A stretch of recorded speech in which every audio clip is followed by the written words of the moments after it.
Alrighty, Rugula, let's get straight into it. These are my shards. I like duration. We have the extra crit damage for melee, casting speed, more duration. Now, before I get into this is not going to be like a max, level cap damage, or, damage cap build. We're not going to dump everything into Shattered Lash. We're not going to dump everything into Splinter Storm. What this is an overall build to utilize her entire kit. That is the kind of build that this is, and I just wanted to make that abundantly clear before we got into it. So let's go right ahead and get into it. But first, I think we're going to show the pet because the pet is helpful, as it does prime quite a lot. And that does boost our damage, obviously, and it adds to the conditioned overload that we have on Shattered Lash. So you can just have a quick look-see.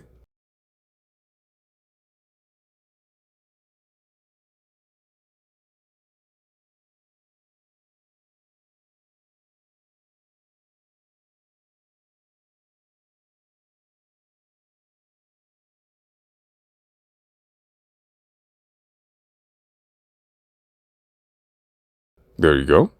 And now for Gara herself. So as you can see, like I said, everything is built quite well-rounded. The duration is at 173, which honestly I would like it to push closer to 200, but then I'm sacrificing too many of one thing or the other. Now I have equilibrium, because typically, y'all guys know me, I usually like to have 1 or 2 Tau Forge purples to take care of the energy economy. That's really all I need in most cases, but she is very, very cast heavy. So equilibrium, I chose to go that route instead. And then we have a good amount of range with Augur Reach and Stretch here. And then Cunning Drift to push it to 190 because I do enjoy being able to nuke with her Mass Vitrify. But it does also help with her Shattered Lash. And then, adaptation to help with survivability, and, we got our damage there, and Prime Flow to help out with that, and also boost up that Tau Forge Purple. But you may have noticed something that's a little strange here. Archon Continuity. Why is that there? She doesn't have Toxin on any of her abilities, naturally. You would be correct. She is able to proc this mod successfully and easily, simply by putting Toxin onto her Shattered Lash, and it is great! Oh man, I cannot tell you how happy that I am about this, and I just want to say that I'm gonna try my hardest not to gush. Because I love Toxin. Okay, in Diablo 4, or Diablo 3, I was a Poison Mancer. Okay, I loved that poison stacking damage build. That is what I run. That is what, I actively ran on Diablo 3. So much fun. So if you too are a poison practitioner, you're going to finally be able to do reputable damage to everybody with this, because she hits so incredibly hard. Oh, I'm so happy about this. Oh, it makes me so excited. Honestly, this is all you have to do, because every Warframe that had any exalted anything before, they're all moddable, they're all exalted. Because of this, we can do this. We can actually use Toxin and it not be dog trash, because we're doing so much incredible damage with Gara. So you can just put this on your, max dump all stat points into Shattered Lash build, and do even more because of Archon Continuity. Now, like I said, I don't know if this is super widely known yet. Probably is. But it also works with Archon Vitality as well. Put heat on it, you get 2 heat procs. You put Archon Stretch, there you go. You have it putting energy back. All of, these 3 work on Gara, as long as you put the corresponding elements on there. And I am going to show you both that it actually does work. I'll be showing proof. So that'll be in just a few seconds before we actually switch over to the Shattered Lash build. Molt augmented, so that we can get up to 259 in this case, of damage, 259 damage. And then Arcane Avenger, because, extra crit chance, her Shattered Lash has crit chance now, so higher crit tiers. Good stuff. Other than that, pretty straightforward. Pretty standard build. Her survivability really is honestly just genocide. Coupled with adaptation and keeping her her Splinter Storm active. So, it's really fun. Like I said, I like the all-around stuff, and I do have Roar. And we'll talk about other potential subsumes later, and they're not going to be what you think they are. Well, if you're a newcomer, they won't be what you think they are, at least. It's not going to be Nourish. I can guarantee you that much now. And it's not going to be Eclipse either. The main reason we're using Roar is because typically it is the best in slot, and because we are doing like a dot build kind of thing, that basically gives us like the best universal form of status damage, while also just pushing her even further. So that's why I have it here. So there's that. So that's all for the actual Gara build.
So let's move on to her Shattered Lash. With Archon continuity, I have Prime Fever Strike, and it does help to bring up the damage. The proc chance, of course, is pretty evenly mixed with Slash, and that's what I want. And it just demolishes things. I also have melee exposure, so that way we can proc more corrosive. Now, the thing about this is this is more of a preemptive thing, because you're gonna be doing a train load of damage, okay? Maybe not at first when you're building up your combo, but once you're at 8, especially if you're at 12, you're just gonna be slapping people to death with her Shattered Lash. Which I wanted to call Toxic Lash, but Soren already has something called that. This is more for the higher level stuff that we have this now. In addition to the higher level stuff, making it weaker so that way it's more accessible to Toxin, the melee exposure is to bump up the damage even more, as well as give us not only corrosive procs, but corrosive direct damage, so we can actually do something against Acolytes, Rogue Rigs, Void Angels, things of that nature, right? So it is a multi-purpose slot. And you already know that Slash ignores armor. So clearly, the corrosive is not there for the Slash. It's for all of those other things, but in addition, Toxin does not ignore armor. And it's not restackable, which is terribly sad because, as you know, I love Toxin builds. Very much so. What corrosive does is, as it tears away armor, you will be doing more dot damage, and I think actually a little bit more direct damage, to your enemy. So overall, corrosive is there for direct damage, a little bit of armor strip, and that armor strip helps the Toxin do more damage, all while you're doing direct damage of Slash Toxin and the corrosive that you have, all at the same time, and direct physical damage from your Shattered Lash. It's just stacking damage, and it's very nice. Also, the other clip I'm going to put in here is going to show that this actually helps with Babus as well, because sometimes their shields are ridiculous and just unnecessarily tanky. Sometimes, and if you have run into this, I'll pray for you. But this will help because of Toxin. It will go straight to health and help with Babus. Now, other than explaining just, why we're running Toxin and stuff like that, I'm going to explain the build a little bit here, which, you've been staring at is pretty straightforward. But why do we have body count? The reason we have body count is because I like to have self-contained builds. I like to have builds that don't require an entire loadout for you to sacrifice everything, your primary, secondary, and melee, and your Warframe just to be able to get to one thing to work. I hate that. I do not like that. It has its place, but that's not what I do here. So we have body count to bring the combo duration up to 17 seconds, which is more than enough for me. I can put my stabby glass away, I can shoot a few enemies, I can beat them down with my Coda Cost Assist, I can do whatever, so that's good with me. If you don't have a primary and secondary that you give a shit about, then, you can go ahead and put primary and secondary dexterity. And there you go, you got it covered, you can use a slot for more crit damage, or whatever you like. Maybe magnetic, I don't know, do whatever. But if you're not going to do that, if you, like myself, have a set up primary and secondary, body count, it's going to feel good. It's going to feel solid. And condition overload, to help with scaling as well. And because I have a secondary primer, condition overload is super solid. Now, I thought that putting extra raw damage wasn't really going to do much. And it kind of does and doesn't. The best way I can say is, if you're going to put Sacrificial Steel to boost up, or pressure, sack pressure, which I just heard today from MC Gamer. Golly, I love that guy. Sack pressure. Anyway, if you're going to use both of these to boost up your crit chance, it's going to do, at the bottom line, about as much if you put Prime Pressure Point, if you put Gladiator Might or another element mod just replacing this. They're all going to do about the same amount of damage. If you try to run this exact thing and just tweak pressure. So, the reason I opted in just to stay with pressure anyway is so that way I can have a bit more crit chance. Because if they're all going to do about the same anyway, and this is the only one that gives a little more crit chance, might as well. So that is why we have the mods that are chosen here. And that is Toxic Lash Gara. It is a little bit longer of a video. I'll admit that, but there was a little bit more explaining to go on here. I will say, heat is going to do more damage. It will. I personally, like I said, I love Toxin, so that's why I'm running it. Both will get the job done. If you want to do more damage, slap heat onto it instead. It's just objectively better for that. But like I said, I enjoy Toxin. That's why I'm running it. And that's all you have to switch out. Just switch out Prime Fever Strike with whatever the heat mod is called. And there you go. So, here are those clips with a bit of Steel Path gameplay to show you she can absolutely shatter the enemy.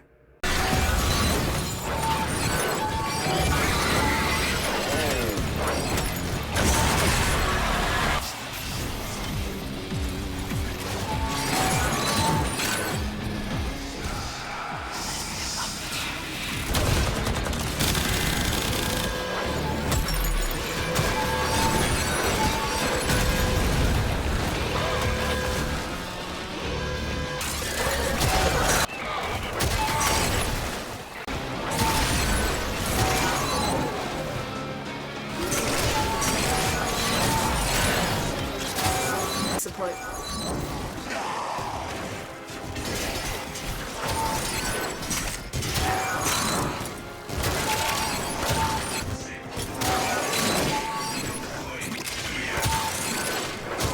More time.